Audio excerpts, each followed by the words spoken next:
Amém? Então, glória a Deus. Meus irmãos, vamos abrir nossas Bíblias em Romanos, capítulo 7. E nós estaremos estudando hoje à noite, se o Senhor permitir, a partir do verso 7 até o verso 25. Vamos pensar um pouco hoje à noite acerca do seguinte tema: o caminho de um homem com Deus, a relação que há entre a lei e o pecado. Na verdade, a nossa ambição hoje à noite será responder a seguinte pergunta: é a lei pecado? Será sobre isso que nós pensaremos. Por quê? Porque na última ocasião em que eu estive pregando aqui, nós estudávamos assim no capítulo 6, versículo 15. E daí, havemos de pecar porque não estamos mais debaixo da lei, sim da graça? Paulo faz uma pergunta retórica para tentar responder que nós somos salvos por meio da fé, mas pelo fato de sermos salvos por meio da fé, nós não vamos continuar pecando para que essa graça se torne mais abundante. Portanto, ele responde, versículo 15 ainda: de maneira nenhuma, não sabeis que daquele a quem vos ofereceis como servos para a obediência, desse mesmo a quem obedeceis sois servos, seja do pecado para a morte ou da obediência para a justiça? Mas graças a Deus, versículo 17 do capítulo 6, porque outrora escravos do pecado, contudo viestes a obedecer de coração a forma de doutrina a que estáis entregues, e uma vez libertos do pecado, fosse feitos servos da justiça. Portanto, com base nessa afirmação que Paulo nos faz no capítulo 6, do verso 15 ao verso 18, nós poderíamos pensar que éramos pecadores por causa da lei. Daí Paulo procura nos esclarecer esse ponto, nos dizendo assim no versículo 7, que diremos, pois? O que é que está caindo aqui, pelo amor de Deus? E aí, irmãos? E agora? Graças a Deus. Tudo que eu falei até agora, vocês não entenderam nada. A gente está no seminário, a primeira coisa que o professor de homilética ensina: não permita que nada atraia a atenção das pessoas, porque senão elas não vão compreender. Vou ter que falar tudo de novo, irmãos. Eu tinha dito para vocês que na pregação passada nós havíamos estudado que a lei não se torna pecadora ou não é produto do pecado pelo fato de ter nos livrado do pecado. Pelo contrário, nós somos salvos por meio da justiça de Deus através da fé, mas isso não faz com que a lei, na qual nós vivíamos outrora, seja alguma coisa ruim, alguma coisa má. Paulo procura agora no capítulo 7, que nós vamos estudar hoje à noite, nos ensinar que a lei não é pecado, a lei é santa, justa e boa. Nós é que temos as nossas falhas, nós é que temos os nossos erros, nós é que somos pessoas que precisam de um aperfeiçoamento, que é produto da santidade em nossas vidas. E será sobre isso que nós vamos estudar hoje à noite. Portanto, lendo do verso 7 até o verso 12 a princípio, nós temos assim: que diremos, pois? É a lei pecado? Ora, de modo nenhum. Mas eu não teria conhecido o pecado, senão por intermédio da lei. Pois não teria eu conhecido a cobiça, se a lei não dissera, não cobiçarás. Mas o pecado, tomando ocasião pelo mandamento, despertou em mim toda sorte de concupiscência, porque sem lei está morto o pecado. Outrora, sem a lei eu vivia, mas sobrevindo o preceito, reviveu o pecado e eu morri. E o mandamento que me fora para a vida, verifiquei que este mesmo se me tornou para a morte. Porque o pecado, prevalecendo-se do mandamento, pelo mesmo mandamento me enganou e me matou. Por conseguinte, a lei é santa e o mandamento santo e justo e bom. Amém? Nós vamos ler a princípio até aqui. Senhor, tenha misericórdia de nós e permita que venhamos a compreender esse texto tão difícil dessa carta que Paulo escreveu aos Romanos. Em nome de Jesus, amém. Por que em minha oração eu mencionei que esse texto é tão difícil? Porque para a maioria dos nossos doutrinadores, esse capítulo, irmãos, é um capítulo de fato difícil de compreender. Por quê? Porque quando Paulo nos explica acerca dessa relação entre a lei e o pecado, ele escreve em primeira pessoa, com todos os verbos no passado. O que pode nos sugerir que Paulo, em primeiro lugar, pudesse estar falando acerca dele próprio. Contudo, nós encontramos um problema nessa exegese. Por quê? Porque no capítulo 7 nós não encontramos de fato uma luta. A luta, quando há dois lados que se opõem, e ora um lado prevalece, ora outro lado prevalece. No capítulo 7, apenas um lado prevalece, e é o lado ruim. Portanto, se Paulo, enquanto cristão, enquanto regenerado, não sendo mais escravo do pecado. Pelo contrário, estando completamente livre da sua autoridade, vivesse da maneira como nos aponta o capítulo 7, seria difícil para nós compreender que, de fato, o apóstolo Paulo seria um cristão genuíno. Portanto, os doutrinadores, ou pelo menos parte deles, sugerem duas linhas de interpretação. Se Paulo, de fato, é o personagem do qual aponta o capítulo 7, então provavelmente ele deve ter escrito, fazendo menção à sua vida, até o período dos seus 12, 13 anos de idade, quando ele passou pelo Bar Mitzvah, aquele momento em que o jovem judeu é levado até a sinagoga para ler a lei em hebraico pela primeira vez. Aquela ocasião em que Jesus foi levado para Jerusalém para ler a Bíblia perante os doutores da lei. Naquela época, Jesus não apenas leu, mas deu aula de teologia alguns dias lá. Então as pessoas poderiam, entender que Paulo fazia menção a esse momento histórico da sua vida, porque quem sabe, dos 0 até os 12 anos, ele vivia assim às voltas, lutando com a lei. Só que Paulo era filho de fariseus, e desde os 5 anos ele já tinha quase que toda a Shemá memorizada. Deuteronômio capítulo 16, os 10 mandamentos. Então seria difícil para nós entender o apóstolo Paulo vivendo em desconformidade com a lei. É por isso que alguns entendem que talvez Paulo estivesse se referindo, essa seria uma segunda linha de interpretação, tendo Paulo como referencial, que ele estava sofrendo naquele processo de conversão, no período de tempo que compreende o assassinato de Estevão e a sua conversão a caminho de Damasco, de Atos capítulo 7 até Atos capítulo 9. Só que em nenhum momento, à luz das Sagradas Escrituras, nós encontramos essa crise no Saulo de Tarso. Pelo contrário, após a morte de Estevão, ele ainda respirava mortes e ameaças. Nós não encontramos essa luta no homem de Deus. Então, ao que parece, nos resta uma outra linha de interpretação, que tem a ver com uma espécie de eu retórico, como que se Paulo estivesse pensando num personagem imaginário, para a partir desse personagem tecer algumas aplicações. Eu entendo que essa linha de interpretação é a mais acertada, e que muito provavelmente Paulo fazia menção àquele período em que Israel vivia sem lei, por exemplo, ao longo dos 400 anos em que eles habitaram no Egito. Depois que eles saíram do Egito, atravessaram o Mar Vermelho, é que finalmente eles foram abençoados com as tábuas dos mandamentos, com as 2 tábuas, a primeira tábua com os mandamentos subjetivos, a segunda tábua com os mandamentos objetivos, e a partir de então eles conheciam de uma maneira mais profunda o que de fato significava o pecado. Então nós vamos levar em consideração essa segunda linha de interpretação, que Paulo não se refere nesse capítulo 7 a ele próprio, mas a esse eu retórico, esse personagem imaginário, para que nós venhamos a compreender o que de fato significa essa relação entre a lei e o pecado. Portanto, olhando para o versículo 7, ele nos diz assim: que diremos, pois? É a lei pecado? Já que a época que nós vivíamos sob o jugo da lei, sendo pecadores, agora que nós somos livres da lei, vivemos sobre a graça, nós podemos entender que a lei era produto do pecado? Ora, de modo nenhum. Então ele vai nos dar pelo menos 3 explicações para nos ensinar que a lei não é produto do pecado. Uma primeira explicação nós encontramos no versículo 7, quando ele diz assim: mas eu não teria conhecido o pecado, senão por intermédio da lei, pois não teria eu conhecido a cobiça, se a lei não dissera, não cobiçarás. Perceba, segundo o apóstolo Paulo, a lei não é pecado. Pelo contrário, a lei procura nos definir aquilo que de fato é pecado.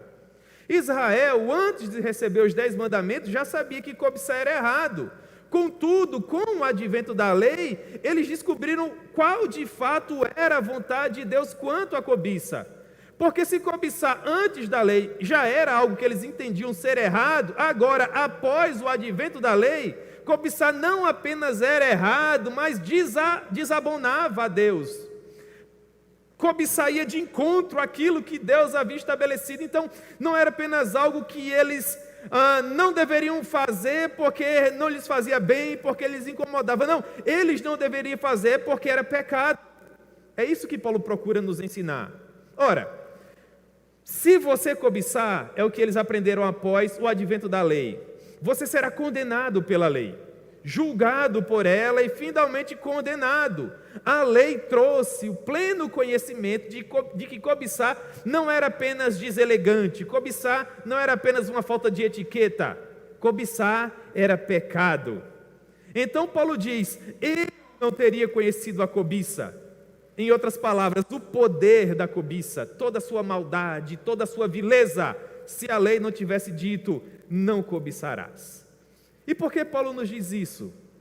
Porque quando um princípio é estabelecido, esse princípio procura nos declarar onde de fato se encontra o nosso coração. Se nós pudéssemos fazer uma ponte com aquilo que aconteceu com Adão e a Eva, nós compreenderíamos da seguinte maneira: antes do Senhor Deus estabelecer o princípio da árvore do conhecimento do bem e do mal, eles podiam se apetecer de qualquer daquelas frutas. Mas no momento em que Deus estabelece o princípio, é como se Deus estivesse colocando a baila de discussão onde de fato se encontrava o coração do homem. Porque nas entrelinhas, preceito estabelecido por Deus, o que de fato estava sendo discutido ali era se Deus era suficiente para satisfazer os nossos desejos ou não. Deus havia dito: vocês podem comer de tudo, tudo está à disposição de vocês, mas se vocês comerem desse fruto em especial, com esse comportamento, vocês estarão dizendo para mim que eu não sou suficiente, que todas as demais árvores não são suficientes, e que vocês querem ser os senhores do seu próprio destino. Porque a partir desse momento, vocês estarão dizendo para mim que vocês não têm prazer nas minhas regras, mas nas regras estabelecidas por vocês. E quando nós estamos para além das regras estabelecidas por Deus, nesse momento nós pecamos, porque estamos transigindo o mandamento.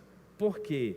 Porque pecar é ir de encontro a um preceito maior, que tem como base não meras regras estabelecidas, mas o amor de um Deus que quer o melhor para todos nós. É nesse sentido que o pastor Hernandes Dias Lopes assevera que o pecado do líder é o príncipe dos pecados, porque o líder é pecador tanto quanto qualquer outro, mas quando o líder peca, ele peca contra tudo aquilo que ele representa. É por isso que o pecado do Adão e da Eva é tão danoso, porque eles representavam o relacionamento da obra-prima da criação de Deus com o próprio Criador. Então Paulo diz: eu não tinha ideia do poder que a cobiça exercia sobre a minha vida, eu achava que era mera falta de etiqueta, mas quando Deus disse: não cobiçarás, e eu tentei resguardar o meu coração para não cobiçar, então eu percebi como a cobiça pode ser danosa. E nós podemos fazer essa aplicação com todos os demais pecados, e não apenas com a cobiça, que é o pecado, do 10º mandamento. E ele procura continuar nos respondendo que a lei não é pecado, agora no versículo 8, quando ele diz assim: mas o pecado, tomando ocasião pelo mandamento, despertou em mim toda sorte de concupiscência, porque sem lei está morto o pecado. Me parece que o que Paulo procura nos ensinar, fazendo essa relação com o judeu que vivia a princípio sem lei, lembra daquele período lá do Egito que eu mencionei, e que agora havia recebido a lei, estava tentando viver de acordo com os preceitos estabelecidos por ela. Me parece que o que Paulo está querendo nos ensinar nesse versículo 8 é que tudo aquilo que é proibido desperta em nós um fascínio que é quase que incontrolável. Imagine que você tem uma caixa em casa e você tem filhos pequenos e você diz assim para os seus filhos: eu não quero que vocês abram essa caixa. Nas entrelinhas dessa ordem é o mesmo que você está dizendo o quê para os seus filhos? Abram na primeira oportunidade que vocês tiverem. Os maridos tentem fazer isso com a esposa. Cheguem em casa com a caixa misteriosa, coloquem assim na estante e digam assim: vocês não podem abrir essa caixa aqui. Vocês acham que elas vão levar quanto tempo para... Meu Deus! Mas o pecado, tomando ocasião pelo mandamento, despertou em mim toda sorte de desejos. Porque quando Deus diz assim: você não pode fazer isso, nós começamos a pensar: mas e se eu fizer? Quais prazeres isso me causará? E em último caso, o prazer não está de fato em provar, em experimentar, não. O prazer está em quebrar a regra. O prazer está em quebrar o mandamento. Por quê? Porque tudo aquilo que é proibido produz no homem essa atração. As leis de trânsito são assim. Se não houver, irmãos, aquele sinal eletrônico, ou se o guarda não estiver ali, nós não respeitamos. Nós estamos dirigindo pelas ruas do centro da cidade e precisamos parar em fila dupla e nós sabemos que é errado. mas nós olhamos para frente, parece Jó 23, não é? Olho para frente, o guarda não está lá, olho para a esquerda, não vejo, para a direita não diviso, olho para trás, não encontro, então vou dar uma paradinha, porque afinal de contas não faz mal a ninguém. Pecado é pecado, sim ou não? Mas é claro que é. Está lá a placa dizendo limite máximo de velocidade, 40 km. Mas o guarda não está lá, nós passamos com quanto? 80, 90, nós somos assim, irmãos. O preceito gera em nós esse desejo de pecar. Agostinho, por exemplo, nos conta nas suas famosas confissões que quando jovem ele tinha excelentes peras no pomar da sua casa. Mas em dado momento ele, junto com seus amigos, pula a cerca da propriedade vizinha, vai no único pé de pera que havia na casa lá daquele senhor, come 1 ou 2 peras, arrancam todas as demais e jogam para os porcos. E depois vai embora como se nada tivesse acontecido. Muitos anos depois, o já bispo de Hipona Agostinho, escrevendo as suas confissões, vai concluir que quando ele roubou aquelas peras, ele não roubou porque elas eram saborosas. As que ele tinha em casa eram maiores e muito mais gostosas, mas porque ele roubou. Então ele conclui: eu roubei pelo simples prazer de roubar, porque roubar é bom. E em último caso, o pecado de fato causa essa alegria em nós. Pecar, irmãos, é bom. O grande problema está em afetar o coração do nosso Deus e depois ter que suportar as agruras do pecado, os efeitos danosos do pecado. Terceira explicação que Paulo nos dá se encontra a partir do versículo 9. Outrora sem a lei eu vivia, mas sobrevindo o preceito, reviveu o pecado e eu morri. E o mandamento que me fora para a vida, verifiquei que este mesmo se me tornou para a morte. Porque o pecado, prevalecendo-se do mandamento, por este mesmo mandamento me enganou e me matou. Um doutrinador do Novo Testamento entende que esses 3 versículos apontam para o tempo em que o homem se sentia seguro. Quando o homem imaginava que ele não possuía pecados, quando os israelitas viviam no Egito, eles sabiam que algumas coisas não deveriam ser feitas, mas como não haviam mandamentos estabelecidos, ordens prefixadas, lhes dando limites, eles achavam que não eram tão pecadores assim. Mas a partir do momento que as regras foram colocadas, e eles perceberam até onde eles podiam ir, eles concluíram o seguinte, versículo 9, outrora sem lei eu achava que eu era uma pessoa fenomenal, outrora sem lei eu achava que eu era um excelente cidadão. É isso que o versículo 9 quer nos dizer, outrora sem a lei eu vivia, eu me sentia bem, achava que tinha um bom relacionamento com Deus, mas sobrevindo o preceito, reviveu o pecado, ou seja, sentimentos, paixões, desejos que eu achava que eram controláveis, vieram com uma força avassaladora. E o pecado reviveu em meu coração de uma maneira tal que finalmente me matou. E o mandamento que me fora para a vida, porque no momento em que Moisés trouxe a lei, o povo provavelmente pensou assim, finalmente, agora nós temos parâmetros, agora as coisas vão ficar em seus devidos lugares, a nossa vida vai melhorar e vai melhorar de uma maneira fenomenal. Versículo 10, o mandamento que me fora para a vida, que a princípio eu achava que iria agregar valores fenomenais à minha vida, este mesmo mandamento eu verifiquei que se me tornou para a morte. Por quê? Porque se no princípio eles achavam que seria muito fácil cumprir todos aqueles mandamentos, quando eles finalmente começaram a viver sobre essa égide da lei, eles perceberam que eles não eram bons coisa nenhuma. E cabe uma aplicação fenomenal aqui. Quando nós não temos a real dimensão da mensagem da cruz ensanguentada, nós achamos que falar de uma eternidade no inferno é exagero, porque nós somos bons cidadãos, nós compramos e pagamos, nós prometemos e cumprimos. O fulaninho bate na esposa, é um péssimo pai, mas eu não, eu já até esquentei a cabeça com a minha esposa, mas eu nunca cheguei ao ponto de bater nela.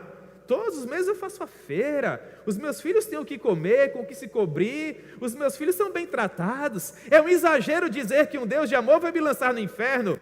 Nós temos essa autojustiça. Porque não temos ideia do preceito estabelecido por Deus, não temos parâmetros para aferir quão santo Deus é. Mas quando nós começamos a estudar a palavra de Deus e temos acesso, irmãos, sobretudo no Antigo Testamento, nós percebemos que Deus é santo, e santo, e santo, e nós somos miseráveis. E não há nada que nós possamos oferecer a Deus para aplacar a sua ira e satisfazer a sua justiça. Sem um bom advogado, nós sabemos que estaremos inevitavelmente condenados. E me parece que é isso que Paulo quer nos ensinar quando ele diz que o mandamento que me fora para a vida, no final se me tornou para a morte. E em último caso é isso que todos nós concluímos no momento em que finalmente compreendemos o Evangelho. Quão vis e miseráveis nós éramos sem o Senhor Jesus. Não é à toa que no capítulo 6 Paulo diz que o melhor de todos nós que se encontra aqui hoje à noite, quando ainda não tinha compreendido o Evangelho, emprestava o seu corpo como um instrumento de iniquidade, sendo escravo do pecado.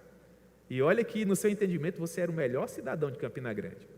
Portanto, perceba, o pecado prevalecendo-se do mandamento, pelo mesmo mandamento me enganou. Por que me enganou? Porque eu achava que havia mérito no meu braço.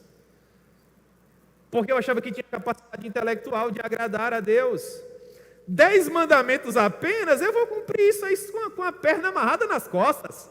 10 mandamentos apenas? Meu Deus, se fossem 1000, eu estaria em maus lençóis, mais 10.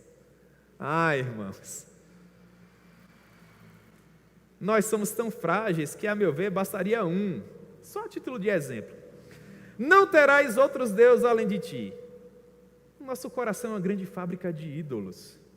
Nós idolatramos namorados, nós idolatramos noivos, nós idolatramos cônjuges, nós idolatramos filhos, nós idolatramos objetos, nós idolatramos concursos públicos, nós idolatramos empresas, empregos, dinheiro, nós idolatramos tudo e todos, e às vezes nem percebemos. Só nos damos conta de que estamos nos afastando de Deus quando os indícios da nossa falta de sensibilidade espiritual já começam a aparecer, quem sabe até a outras pessoas, e estas nos alertam. Imaginem 10 mandamentos. A lei é pecado? Paulo conclui, versículo 12, não! A lei é santa, e o mandamento é santo, e justo, e bom, mas eu sou limitado. Resta provado que, pela força do meu braço, pelo poder do meu intelecto, eu jamais encontraria uma justiça tal, a ponto de satisfazer as demandas de um Deus que é tão santo. Não é a lei que é pecado, eu é que não tenho condições de cumprir a lei. E foi pelo fato de Cristo ter sangrado por mim na cruz do Calvário que eu finalmente me desvencilhei da lei, me livrei dela, e como consequência da autoridade do pecado. A lei não é pecado, mas a lei serve para provar que eu sou pecador.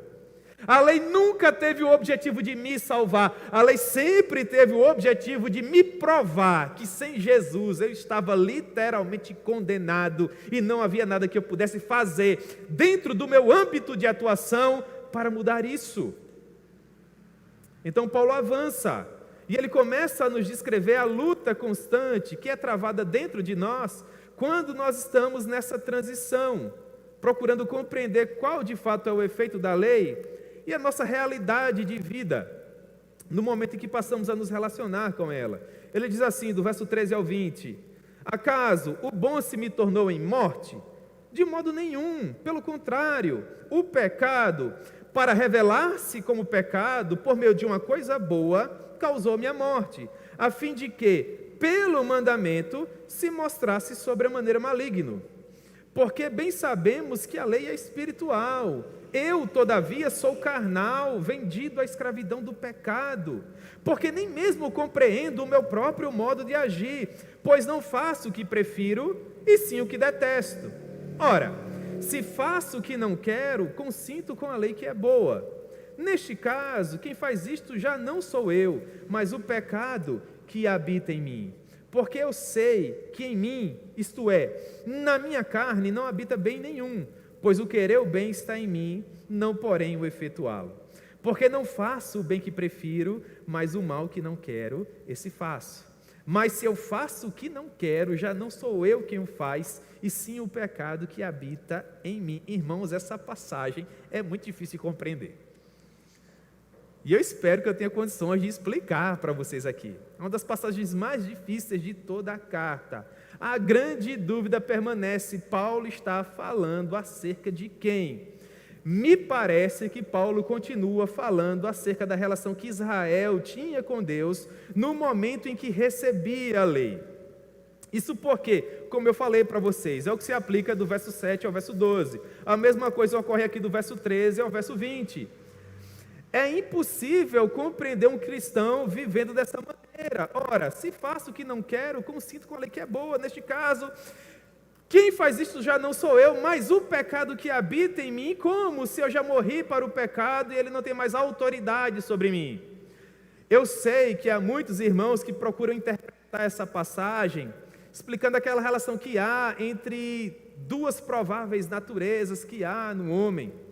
Inclusive expoentes da reforma como Martinho Lutero, em dado momento das suas vidas, interpretavam dessa maneira. O Lutero até dava o exemplo de dois cães que habitavam hipoteticamente dentro de nós, a antiga e a nova natureza, e que prevaleceria aquele que você alimentasse melhor.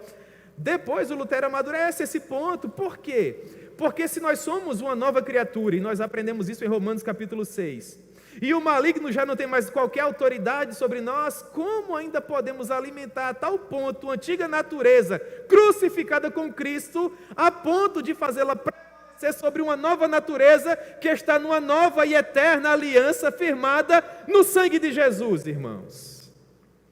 Então, por conta disso, eu acredito, que Paulo continua fazendo menção ao momento em que Israel recebe a lei e começa a compreender qual de fato seria o objetivo da lei: mostrar que eles eram pecadores, carentes, desesperadamente, da graça de Deus que viria por meio do Messias, do Senhor Jesus, que nós já recebemos. Portanto, dito isso, Paulo retoma o ponto de que a lei não é pecado.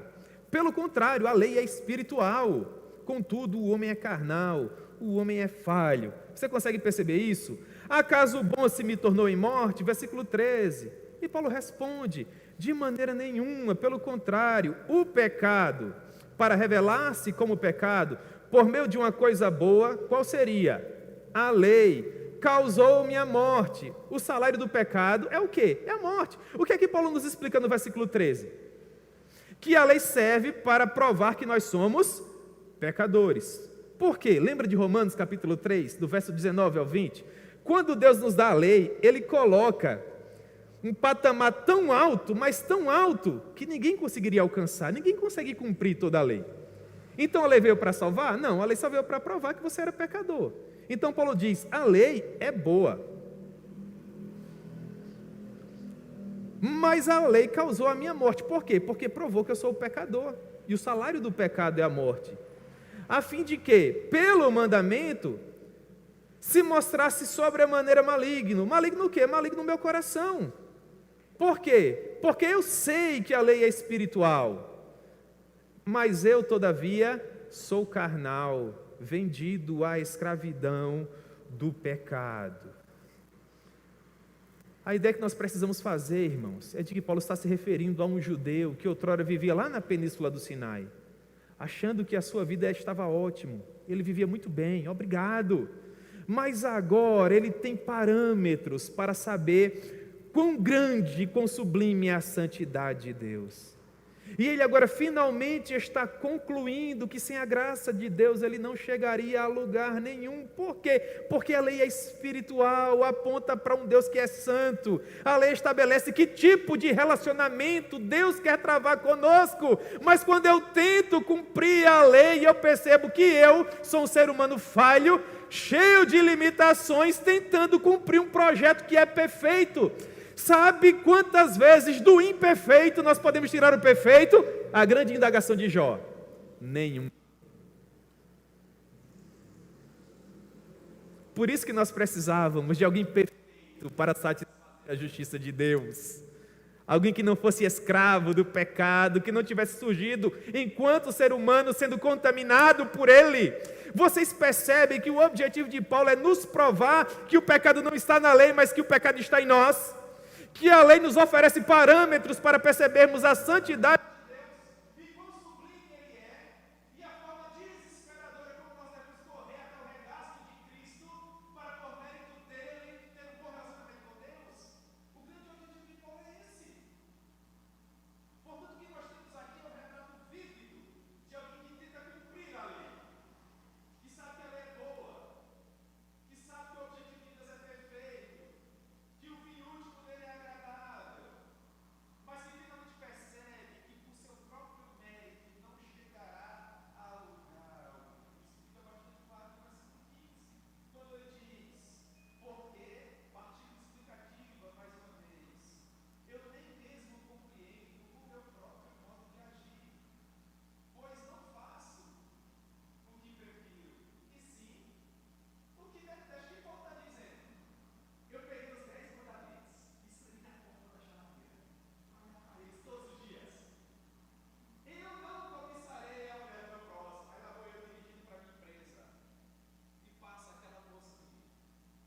para além dele.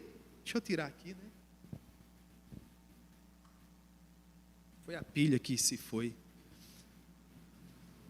Então basta apenas um pecado e nós já estaríamos condenados, porque nem mesmo compreendemos o nosso próprio modo de agir, nós não agendamos pecar. Ninguém diz amanhã, segunda-feira, 4 de outubro, eu vou pecar. Não, irmãos, nós vamos lá e pecamos, ainda que o pecado seja um acidente. Então Paulo continua elaborando, ele continua nos explicando que por mais que o coração que vive com base na lei queira acertar, pecar será inevitável. Então ele diz, ora, se faço o que eu não quero, eu consinto com a lei que é boa. Neste caso, quem faz isso já não sou eu, mas o pecado que habita em mim. Então a lei serve para provar que o pecado habita em mim, que não há como escapar dele, que Deus é tão santo e tão sublime, e se encontra sentado num tão alto e maravilhoso céu, que eu jamais, por meio do meu próprio mérito, atingiria a sublimidade dele. Então ele diz, porque eu sei que em mim mesmo, versículo 18, isto é, na minha carne, não habita bem nenhum, pois o querer o bem está em mim, mas não, porém, o efetuá-los. Vocês já imaginaram nos pecados que nós pensamos ou que nós cometemos meramente no campo da nossa imaginação? Meu Deus, irmãos, estudando esses versos nós compreendemos que Paulo procura esclarecer de uma maneira inequívoca que ele está descrevendo a luta de um judeu recém-esclarecido que vive debaixo da lei e que nela tem prazer, mas que chega à inevitável conclusão que ele jamais vai fazer o bem que ele procura fazer. E que cotidianamente ele perceberá que há um mal inoculado nele, que faz parte da sua natureza, que o arrasta para um abismo de condenação eterna. O que fazer, portanto? Versículo 21, ele diz, então, ao querer fazer o bem, encontro a lei de que o mal reside em mim. Porque no tocante ao homem interior tenho prazer na lei de Deus, mas vejo nos meus membros outra lei que, guerreando contra a lei da minha mente, me faz prisioneiro da lei do pecado que está nos meus membros. Desventurado homem que sou, quem me livrará do corpo desta morte? Graças a Deus por Jesus Cristo, nosso Senhor, de maneira que eu, de mim mesmo, com a mente sou escravo da lei de Deus, mas segundo a carne da lei do pecado. A primeira coisa que nós temos que reconhecer é que sem o mérito de Cristo nós não poderíamos absolutamente nada. De cara, irmãos, isso já muda completamente a maneira de percebermos o Evangelho em nossas vidas. Paulo diz, então, ao querer fazer o bem, encontro a lei de que o mal reside em mim. Pecador, você é mau. Você é mau. Você não merece a glória eterna. Porque no tocante ao homem interior, você até tem prazer na lei de Deus. Quem sabe Paulo estivesse nos dizendo que há uma inclinação dentro de nós para sermos boas pessoas, bons cidadãos. Mas quando finalmente nós temos oportunidade de mostrar quem de fato somos, nós percebemos em nossos membros outra lei, que guerreando em nossa mente, nos faz prisioneiros da lei do pecado, e se manifesta por meio das nossas atitudes diárias. Fenomenal. Uns anos atrás, o pastor Paul Washer fez excelentes elogios acerca do pastor Augusto Nicodemos. E foi bem interessante, né, que ele, no momento, compartilhava isso com a esposa dele. Ele dizia, está vendo aí, Minka é o nome dela.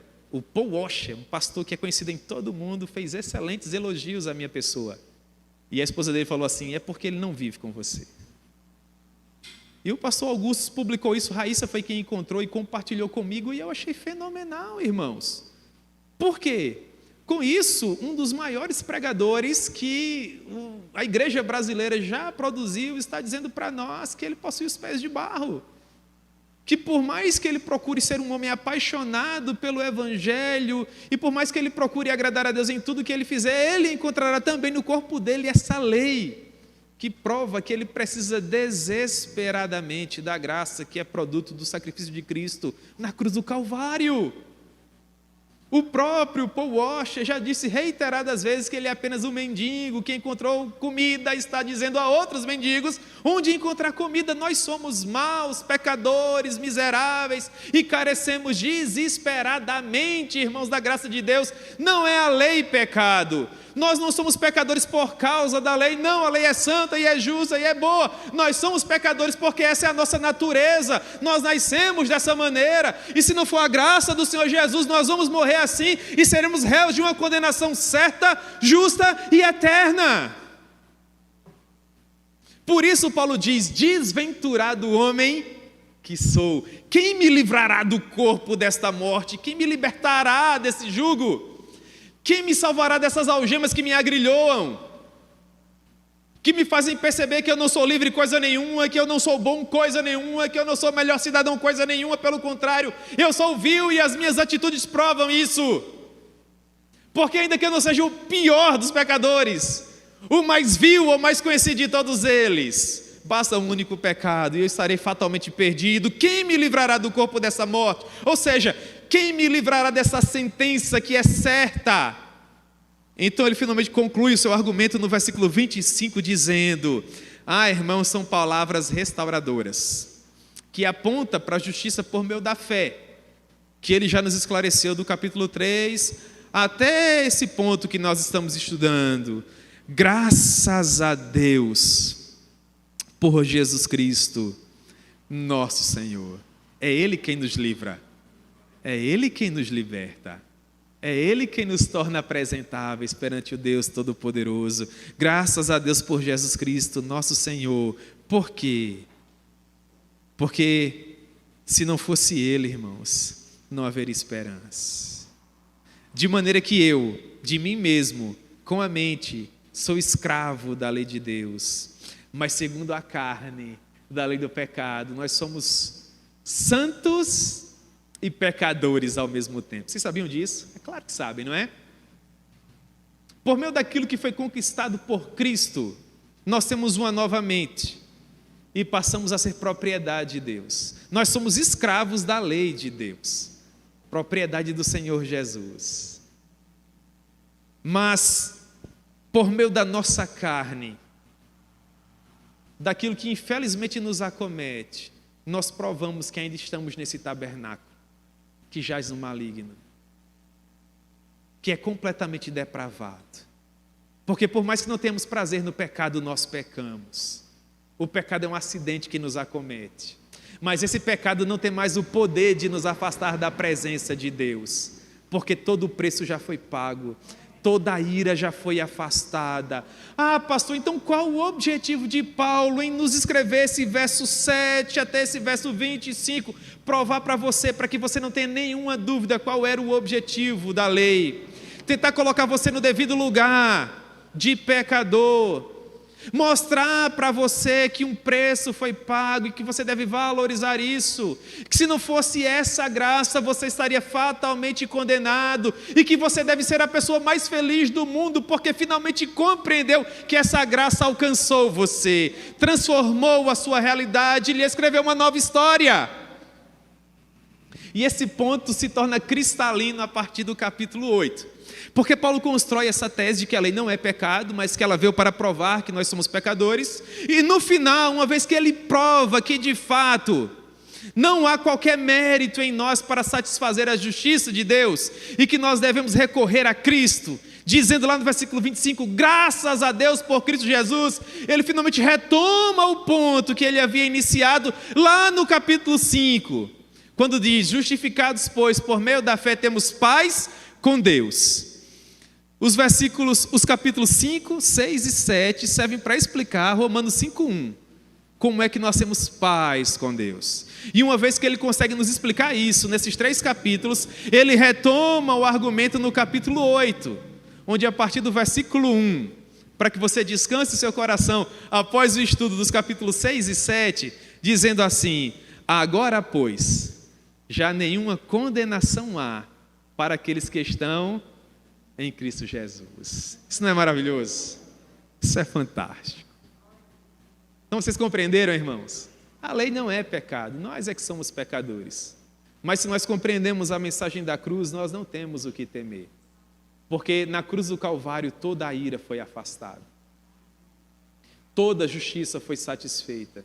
E agora já nenhuma condenação há para aqueles que estão em Cristo Jesus. Algumas aplicações e nós concluímos. A primeira delas: não confie na força do seu braço. Não confie na força do seu braço. Você não é gente boa, meu irmão. Você precisa desesperadamente do Senhor Jesus para realinhar o seu relacionamento com Deus. Em segundo lugar, procure encontrar indícios dessa novidade de vida nas pessoas que convivem com você. E se você não encontrar esses indícios, procure pregar o evangelho para essa pessoa. Houve o culto, da família aqui, eu acho que na última terça-feira, e Catarina fazia uma oração pela família, e ela orava por nossos filhos. E me ocorria, irmãos, de orar por nossos filhos, para que os sinais da graça apareçam, viu? Filho de crente não é crente não, irmãos. Filho de crente é pecador como qualquer outro. Não é porque nós estamos trazendo os nossos filhos para a igreja, eles frequentam a escola bíblica dominical, estão sob nossa responsabilidade, que eles vão morar no céu, não. Nós precisamos orar para que, por meio do estilo de vida deles, eles denunciem que, de fato, nasceram de novo. E, em terceiro lugar, compreenda que sem a graça, que é produto do sacrifício de Cristo na cruz do Calvário, você jamais terá uma eternidade assegurada com Deus. Então procure colocar esses capítulos de Romanos em seu coração. Saia daqui hoje à noite com a certeza inabalável de que você não depende da sua própria justiça, mas da justiça de Deus. Amém?